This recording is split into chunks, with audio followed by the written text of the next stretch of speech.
मैंने कभी एक छोटी सी घटना कही है, वो घटना जिसने मुझे भी प्रेरित किया था कि एक ज्ञानी संत जब भी अपना उपदेश देने के लिए बैठते तो उपदेश देते समय टेबल पर सामने एक खोपड़ी रखते थे। तो लोगों को ये देख करके बड़ा ताज्जुब होता था कि भाई कोई गुरु महाराज अपना प्रवचन दे रहे हैं और सामने भगवान का चित्र रखे, गुरु का चित्र रखे, तब तो बात समझ में आती है, पर ये महाराज बड़े अद्भुत हैं, सो अपने सामने खोपड़ी रख रहे हैं। आखिर एक दिन चलते प्रवचन के बीच में कुछ युवकों ने गुरुजी से प्रश्न रखा, जिज्ञासा रखी, गुरुदेव ये बात समझ में नहीं आती है कि आप जब भी उपदेश देते हैं तो अपने सामने एक खोपड़ी क्यों रखते हैं। तो वो ज्ञानी गुरु कहते थे, भाई मैं इसलिए खोपड़ी रखता हूं क्योंकि ये मेरी गुरु है, इसने मुझे जीवन के बहुत सारे पाठ पढ़ाए हैं। बोले सब खोपड़ी कैसे आपकी गुरु हो सकती है, क्या ये आपके गुरु की खोपड़ी है। बोले भाई खोपड़ी तो मेरे गुरु की नहीं है, पर इसने ज्ञान मुझे गुरु जैसा ही दिया है। बोले गुरुदेव हम समझ नहीं पाए, आप आखिर कहना क्या चाहते हैं। बोले बात क्या है, दरअसल मैं एक दफा चलते हुए किसी शमशान से गुजर रहा था और वहां पर शायद सुबह का समय था, इतना प्रकाश नहीं था और मैं चलता हुआ इसी खोपड़ी से मेरा पांव टकरा गया और वो खोपड़ी लुढ़कते हुए आगे की तरफ गिर करके और कीचड़ में गिर पड़ी। मैं देख करके चौंका, मैंने उस खोपड़ी पर ध्यान दिया तो उस खोपड़ी को देख करके मुझे महसूस हुआ कि ये खोपड़ी किसी और की नहीं है, किसी सामान्य व्यक्ति के नहीं है, बल्कि इसी नगर के राजा की ये खोपड़ी है। मैंने उस खोपड़ी को उठाया, पानी से धोया और मुझे लगा कि बंदा जब राजा की खोपड़ी का ये हाल है तो फकीर तू तो सोच कि तेरी खोपड़ी का क्या हाल होने वाला है। बस मुझे प्रेरणा लग गई और मैंने वो खोपड़ी अपने पास रख ली है और मैं जब भी अपना प्रवचन देता हूं उससे पहले इस खोपड़ी पर जरूर नजर डालता हूं ताकि मेरा कभी अहम भाव न जगे, मेरा कभी मिथ्यात्व भाव न जगे, मेरा कभी ममत्व भाव न जगे। बस इसीलिए मैं खोपड़ी को अपने सामने रखता हूं, क्योंकि दुनिया में अक्सर जब भी किसी को कुछ मिल जाता है तो अपने आप ही आदमी के भीतर घमंड पैदा हो जाता है। जब भी कुछ मिलता है, जैसे घमंड कई तरह के होते हैं। नंबर 1 शक्ति का घमंड, नंबर 2 सौंदर्य का घमंड, नंबर 3 ज्ञानी होने का घमंड, विद्वान होने का घमंड, नंबर 4 सौंदर्य का, रूपवान होने का घमंड। तो घमंड तो कई तरह के हो गए। और जब भी आदमी में कोई भी चीज की उपलब्धि होती है तो आदमी हमेशा दूसरों को दर कुत्ता मानना ही शुरू कर देता है। भाई नेताजी जब तक कार्यकर्ता होता है तब तक तो लगता है कि मैं देश की खूब सेवा करूंगा, और जब नेताजी को पद मिल जाता है तो फिर देश और सेवा उन्हें याद रहते हैं। फिर क्या याद रहता है, राम नाम जपना पराया माल अपना। फिर वो इधर से भी ऐंठता है, उधर से भी ऐंठता है, और आगे से भी और पीछे से भी, चारों तरफ से वो केवल इनकमिंग करना चालू कर देता है, आउट गोइंग उसकी बंद हो जाती है। इसलिए दुनिया में कई लोग ऐसे हैं जो आउट गोइंग वाला काम बहुत कम करते हैं। जैसे नेताजी, वो आउट गोइंग वाला काम नहीं करते हैं, वो क्या करते हैं, केवल इनकमिंग वाला काम करते हैं। डॉक्टर, जल्दी से आपको डॉक्टर दान पुण्य करते हुए नजर नहीं आएंगे, वो केवल इनकमिंग का काम चालू कर देते हैं। वकील, ये जल्दी से आपको दान पुण्य करते नजर नहीं आएंगे, वो क्या करते हैं, केवल आने दो, इनकमिंग इनकमिंग इनकमिंग। उनसे कोई सलाह भी मांगो ना, फोन से भी सलाह मांग लो तो कहेंगे पहले 10,000 रुपया मेरे बैंक में जमा करवा दो। बोले किस लिए, बोले मैंने 10 मिनट तुझसे बात की ना, मेरे 10 मिनट बात करने के 10,000 रुपये फीस होती है। वो केवल एक ही चीज़ जानते हैं और वो है इनकमिंग। अगर वकील लोग इनकमिंग के प्रति अपना मुंह खत्म कर दे तो वो सत्य की जो सेवा कर सकते हैं, दुनिया को जो इंसाफ दिला सकते हैं, वो वकील दुनिया के लिए भगवान बन जाएंगे। डॉक्टर अगर इनकमिंग के बजाय अगर आउटगोइंग वाला काम भी अगर साथ साथ में चालू कर दे तो डॉक्टर देवता बन जाएंगे, धरती पर रहने वाले जीते जागते देवता बन जाएंगे अगर वो इनकमिंग के साथ साथ आउट गोइंग भी चालू कर दे। तो नेता देश की बहुत बड़ी सेवा कर सकता है, पर उसके लिए क्या करना पड़ेगा? उन्हें इनकमिंग पर कंट्रोल करना पड़ेगा और आउट गोइंग अपनी ओर से समर्पण करने का रास्ता उन्हें अपनाना पड़ेगा। लोगों में घमंड पैदा हो जाता है। पहला घमंड है शक्ति का। हिटलर के पास शक्ति आई, घमंडी राम बन गया। सिकंदर के पास शक्ति आई, घमंडी राम बन गया। और घमंड हमेशा आदमी को ठंडा करता है, घमंड आदमी को हमेशा नीचे गिराता है। घमंडी आज तक बड़े नहीं है, घमंडी कोई अमर हुआ नहीं है। भले ही उन्होंने अपने आप को समझा होगा हम अमर हैं, रावण के घमंड ने उसको ले डूबा। और रावण को लगता था कि मैंने तो ब्रह्मा जी से अमरता का वरदान प्राप्त कर लिया, कोई मुझे मार ही नहीं सकता। पर आखिर मारा गया ना। हिरण्यकश्यप को लगता था कि मैंने तो वरदान ले लिया, ना मुझे कोई नर मार सकता है, न पशु मार सकता है और न देवता मार सकते हैं। पर घमंड ले डूबा, घमंडी बनकर के प्रहलाद पर अत्याचार किया और अंततः नरसिंह का अवतार हुआ और हिरण्यकश्यप मारा गया। कंस, कौरव, अरे कंस जो इतनी बड़ी ताकत रखता था, पर मारा किसने? हां, कृष्ण के बाल रूप ने उनका वध कर डाला, काम तमाम कर डाला, धरती से पाप का बोझ हटा डाला। घमंड का नाम हमेशा मौत होती है।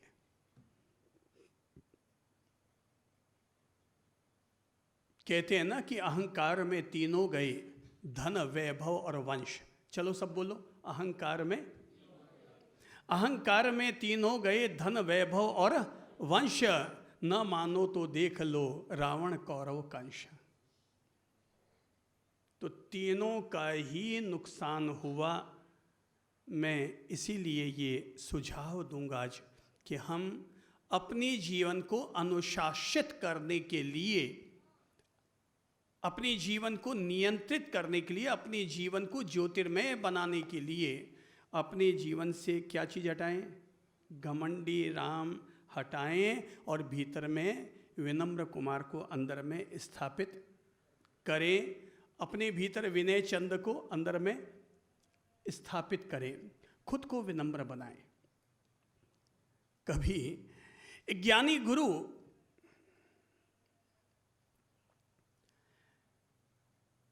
लगभग उम्र रही होगी उनकी 98 ईयर्स की, 98 वर्ष की। जब उनका अंतिम समय आया तो उन्होंने घोषणा कर दी थी कि कल सुबह मैं जीवित समाधि ग्रहण करूंगा।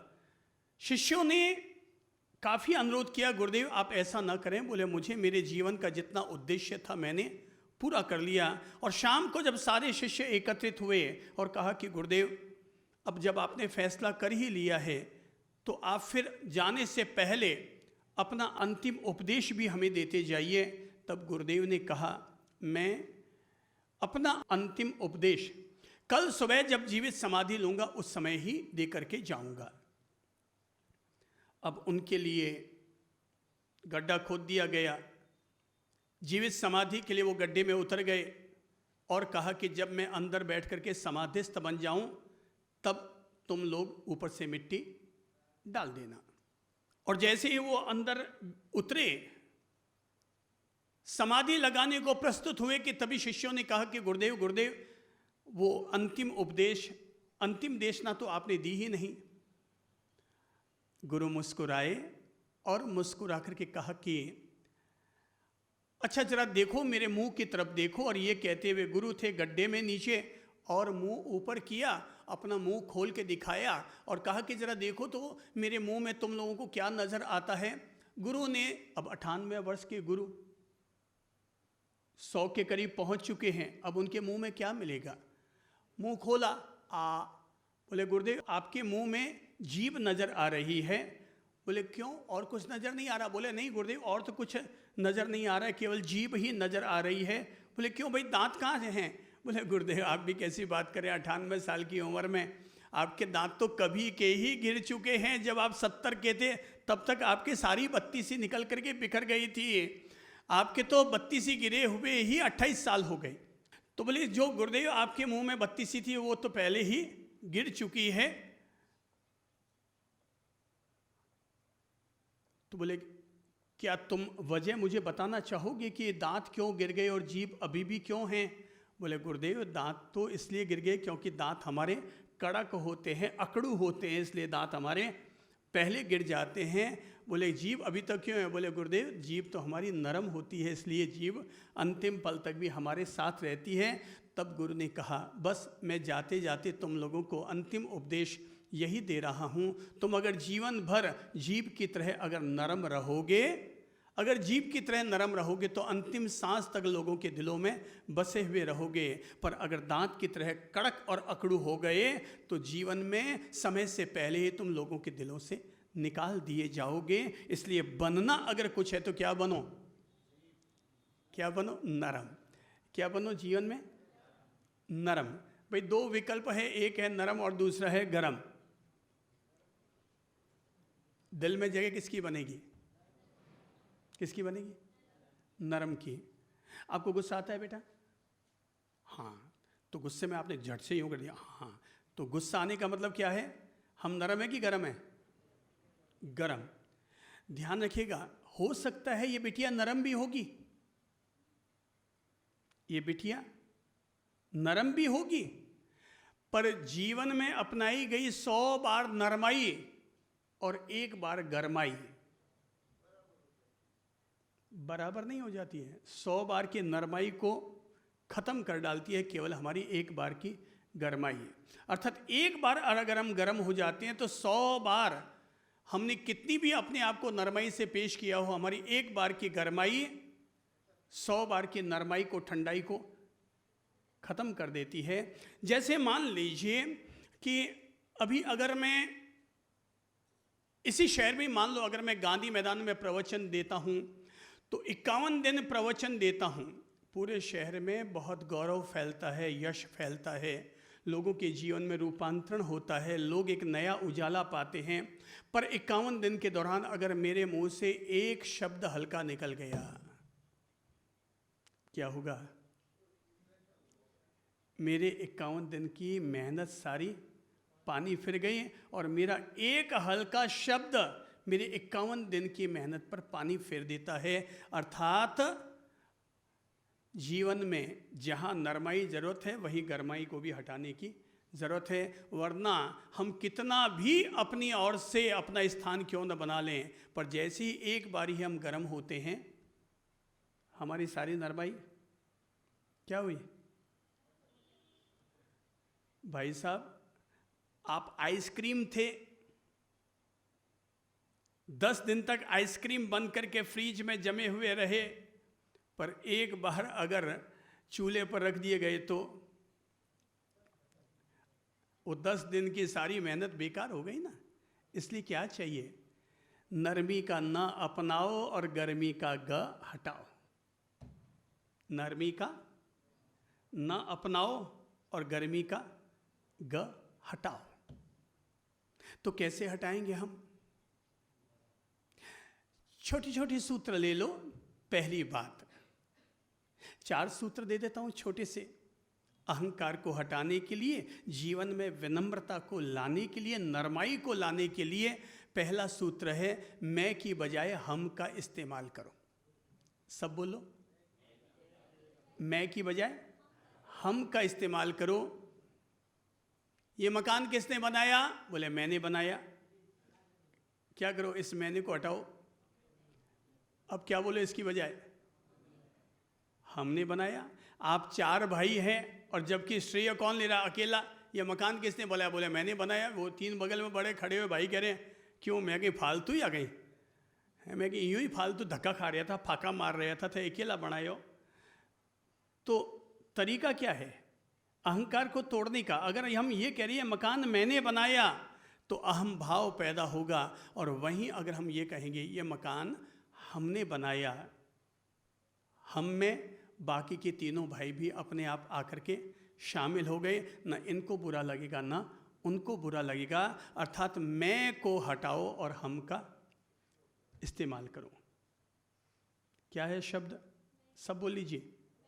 घर में घातक है ये शब्द, समाज में घातक है ये शब्द, ट्रस्ट मंडल में घातक है ये शब्द। तो हमें क्या करना पड़ेगा? जैसे कि आपने कहा कि एक व्यक्ति ने कहा कि अच्छा दिव्य सूत्र है, सबका साथ सबका विकास। अब ये सबका साथ सबका विकास सूत्र कब लागू होगा? मैं शब्द का इस्तेमाल करने से या हम शब्द का इस्तेमाल करने से? कब लागू होगा? हम। तो इसीलिए ये अर्ज कर रहा हूँ, अनुरोध कर रहा हूँ, मैं को हटाओ और किसको लाओ? हमको।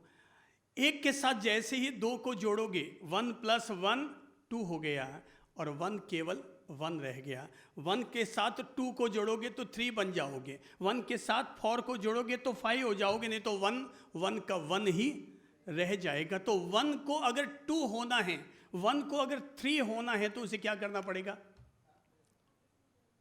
साथ लेना पड़ेगा ना, ठीक है ना। अगर चंद्रप्रभु महाराज को 1 का 1 रहना है तो करते रहा है अपने आप में मैं। पर अगर 1 से अगर 3 होना है, 4 होना है, 10 होना है, तो क्या करना पड़ेगा? कहूँगा मैं को हटाओ और हमको लाओ। सबका साथ लो, सबका साथ सबका विकास, सबका साथ सबका विकास। तो सबका लाड करो, सबका प्यार करो, सबका ध्यान रखो, सबका सम्मान करो। यह है सबका साथ सबका विकास। दूसरा सूत्र, पहला सूत्र दे रहा हूं, मैं की बजाय क्या करो इस्तेमाल? हम। नंबर दूसरा, जब भी किसी भी कार्य का श्रेय लेना हो तो खुद श्रेय कभी मत लो, हमेशा अपना श्रेय दूसरों को दो। क्या करो? श्रेय जो है मैंने किया नहीं, किसने किया? हमने किया, हम सब ने किया। आज किसी फैक्ट्री का श्रेय किसी को देना है तो किसको देंगे? सबको दो भाई। मान लो अंबानी जी, अडानी जी, टाटा जी, जो भी देश के सिरमौर हैं, वो अरबपति खरबपति होंगे, पर क्या केवल अपने बलबूते हैं? सबके बलबूते हैं। तो सब मिलते हैं तो टीम बनती है, टीम मिलती है, टीम बनती है तो सफलता मिलती है। अकेला चना, बोलो सब, अकेला चना बाढ़ नहीं भूंज सकता, ये है अहंकार का परिणाम। खुद को मैं बनाओगे तो कहते हैं अकेला चना बाढ़ नहीं भूंज सकता। तो श्रेय किसको दो? हमेशा दूसरों को। इसीलिए पहले ज़माने में ऐसा होता था कि साहब ये मकान किसका है, तो वापस ये सुनने को मिलता था साहब आपरो मकान ऐसा। यहाँ तक कि अगर कोई महानुभाव 40 साल से ऊपर के लोग अगर हमारे पास भी आते हैं और अगर हमने कभी पूछ लिया कि सब ये बच्चे किसके हैं, तो ये नहीं कहते मेरे। आज के युवक होंगे तो वो तो कह देंगे ये सब ये मेरा बच्चा है, ये मेरी पत्नी है। पर पुराने ज़माने के लोग क्या कहते थे? वो लाइन सुनिएगा, जब हम किसी से पूछते हैं सब ये किसके बच्चे हैं, तो वापस सुनने को सब बाप जी आपरा टाबर है, ये आपरे टाबर है बाप जी। वो ये नहीं कहते हैं मेरे टाबर हैं। अहंकार हटा ही दिया, विनम्रता इतनी ले आए हैं कि वो कहते हैं बाप जी सब आपरा ही टाबर है। तो जैसे कि अगर उनकी पत्नी पास में खड़ी है तो ये नहीं कहते हैं कि ये मेरी पत्नी, वो कहते हैं बाप जी आपकी बेटी है। अहम भाव को इतना हटाया है, ये विनम्रता को इस तरह से उन्होंने स्वीकार किया है कि श्रेय हमेशा किसको दो? दूसरों को। सब आज मैं जो कुछ हूँ सब परमात्मा की बदौलत हूँ। अगर कोई कमी रह जाए तो कहो साहब मेरी कमजोरी थी, अज्ञान था, सो मैं इस काम को पूरा ढंग से नहीं कर पाया। पर अगर किसी चीज़ में ऊंची सफलता मिल जाए तो कहो साहब क्या है, हाथ ऊपर करके बोलो तो क्या है? सब भगवान की मेहरबानी है, सब ऊपर वाले की कृपा है। सब ऊपर वाले की कृपा थी तब हम ये काम कर पाए, वरना हम कहाँ से कर पाते। तो ये लाइन जो कही जा रही है किस लिए, ये विनम्रता के सूचक है कि अगर कमी रह गई तो मैं अपने पर उसका श्रेय लेता हूँ, पर सफलता मिल गई तो उसका श्रेय परमात्मा को देता हूँ। ये विनम्रता है। और अगर वहीं पर अगर हम अहंकार वश कहेंगे कि साहब ये मैंने किया, ये मेरे कारण हुआ, तो निश्चित है घमंडी राम बन गए, और घमंडी राम हमेशा नीचे गिरता है। बढ़ा हुआ पेट और बढ़ा हुआ घमंड, ये दोनों ही कभी आदमी को आदमी से मिलने नहीं देते हैं।